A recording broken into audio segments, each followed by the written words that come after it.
Girona's stellar performance this season has become the hot topic of discussion, echoing the waves created by Bayern Leverkusen in their own league. However, there's a unique twist to these teams' success stories. If Girona manages to secure a spot in the prestigious Champions League, they could face a major roadblock. Their ownership ties with Manchester City might prevent them from participating. Let's dive into the details and unpack the potential hurdles that could hinder Girona's Champions League aspirations. Girona's remarkable performance in the 2023-24 La Liga season has become a major topic of discussion.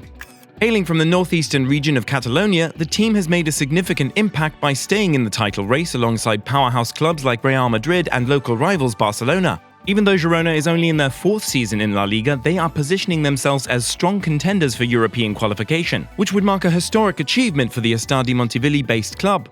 As the new year unfolds, Girona continues to display their impressive form, currently sitting just behind Real Madrid in second place despite only losing to Real Madrid twice this season. However, amidst the growing excitement surrounding Girona's success, potential controversy looms due to their ownership structure. If the team secures a spot in a UEFA tournament next season, questions may arise about the intricacies of their ownership, as detailed by the Sporting News. Girona FC is partially owned by the City Football Group, or CFG, which forms part of an investment portfolio associated with the owners of Manchester City. The CFG, primarily owned by Sheikh Mansour's Newton Investment and Development LLC, holds a majority stake, while global technology firm Silver Lake owns an 18.16% share. Back in 2014, under the Abu Dhabi United Group, or ADUG, CFG was established to manage investments and development projects for various clubs worldwide.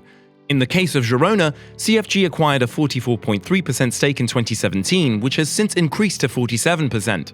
Other significant stakeholders include Pep Guardiola's brother Per, contributing to the Girona Football Group. The collaboration between Girona and CFG involves shared assets such as player loans and financial support, reflecting the interconnected relationship facilitated by CFG's co-ownership structure. The big question surrounding Girona's potential entry into the Champions League revolves around a possible conflict of interest, considering UEFA rules about club ownership and the restrictions on participating in the same tournaments. As of now, CFG clubs avoid competing in the same domestic leagues, with 13 different leagues featuring a club either owned or in partnership with the group. The key detail lies in the ownership structure, where CFG holds a non-majority or sub-50% stake in Girona, a detail acceptable to UEFA. According to UEFA rules, the same owner can't have control or influence over more than one club, and having a stake below 50% meets this criterion. However, the high-profile connection between City and Girona would likely prompt UEFA to investigate if both teams qualify for the Champions League.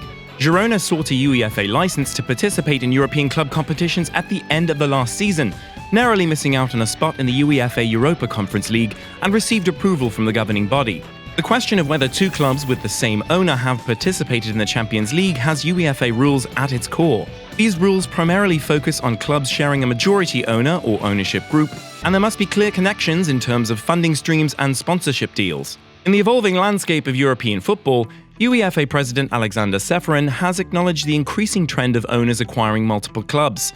He emphasized the need to carefully consider and establish rules for such multi-club ownership, recognizing the growing interest in these investments. As of now, there are regulations in place concerning clubs with the same outright owner. One notable case that drew attention involved RB Leipzig and RB Salzburg. This indicates that UEFA is actively monitoring and addressing situations where clubs with common ownership may potentially participate in top-tier competitions like the Champions League. In 2017, an investigation by UEFA was sparked due to the close influence of Red Bull on both RB Leipzig and RB Salzburg, extending to their interconnected sporting and commercial relationships. This case garnered significant attention, but UEFA, after thorough examination, concluded that no rules were violated. They found that the operational structures of the clubs demonstrated sufficient separation, allowing them to be distinguished from each other. Consequently, both clubs were granted entry into the 2017-18 UEFA Champions League, marking a historic occurrence. Later, in the 2018-19 Europa League, they were even drawn into the same group. Similar situations involving potential conflicts of interest, such as those between Aston Villa and Vitória Guimarães, Brighton and Union Saint-Gilloise, and AC Milan and Toulouse, were dismissed by UEFA ahead of the 2022-23 season.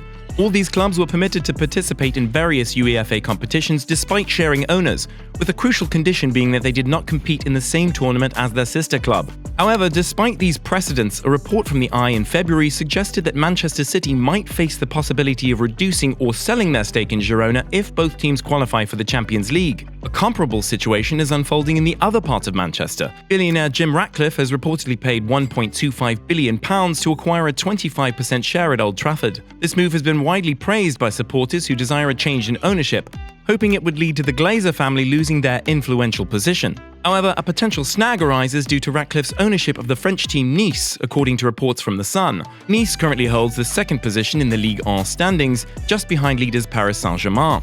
This could pose a challenge for Manchester United as they aim to qualify for European competitions. To be eligible for the redesigned Champions League, Man United would need to at least match Nice's standing in the Premier League or finish higher. If Nice secures a fourth-place finish, Man United would not qualify for the Europa League. The only possibility for Manchester United to participate in European football is if they finish sixth and either Newcastle or Liverpool wins the Carabao Cup, granting them direct entry to the Europa Conference League. To be frank, if we're being honest, it seems likely that certain bureaucratic maneuvers would be employed to ensure the participation of both teams in competitions. Red Bull FC teams, for instance, routinely find themselves in the same tournaments, and there was even a season where they ended up in the same group. So looking ahead, similar situations may not pose significant issues. When I mention bureaucratic tricks, I'm referring to a technicality. Red Bull doesn't technically own Leipzig. Instead, Red Bull owns Salzburg, while Leipzig is owned by Red Bull employees. It's a bit of a grey area, akin to how the Saudi monarch's control over the Public Investment Fund, or PIF, varies depending on the context, like the takeover of Newcastle versus a specific American case that I can't recall the details of. Essentially, when you have considerable wealth, you can pretty much navigate things your way unless you make an adversary out of someone even wealthier. It's a dynamic where power and influence often hold sway. But if we look back, contrary to common belief, RB withdrew from direct ownership of Salzburg when RB Leipzig started qualifying for European competitions. Neither Salzburg nor Leipzig has direct ownership by Red Bull. In both countries, football clubs need to be non-profit organizations with elected officials to participate in professional leagues. Leipzig, with its participation in European competitions, led RB to step back from direct involvement with Salzburg. While RB still provides sponsorship money, it's only a portion of Salzburg's budget, with most funds coming from transfer fees. Many originating from Leipzig, essentially RB funds but laundered for UEFA compliance. Without direct ties to elected officials and without being the primary income source, RB doesn't control Salzburg according to UEFA regulations. Manchester City holds only a 47% ownership stake in Girona, which falls short of a controlling interest in the club. However, it might still be considered quite significant. In a similar scenario, V Sports opted to decrease their ownership in Vitoria from 46% to 29%, allowing both Aston Villa and Vitoria to participate in European competitions. But the weird thing in the Girona ownership structure is that Pep Guardiola's brother owns the remaining percentage, adding an interesting dimension to the situation. To break down the Girona ownership percentages further, 47% is held by CFG, 35% by FPL Discomfort, 16% by Girona Football Group, that's Pear's stake led by Pep Guardiola's brother, and the remaining 2% is in the hands of other investors. So you can probably see the connections people make here and how things get connected, but it will be interesting to see how everything unfolds, not just for Girona, but also for Nice and Manchester United. The real question is, what are your thoughts on this matter? Do you believe these teams will be allowed to participate? Feel free to share your opinions in the comments below.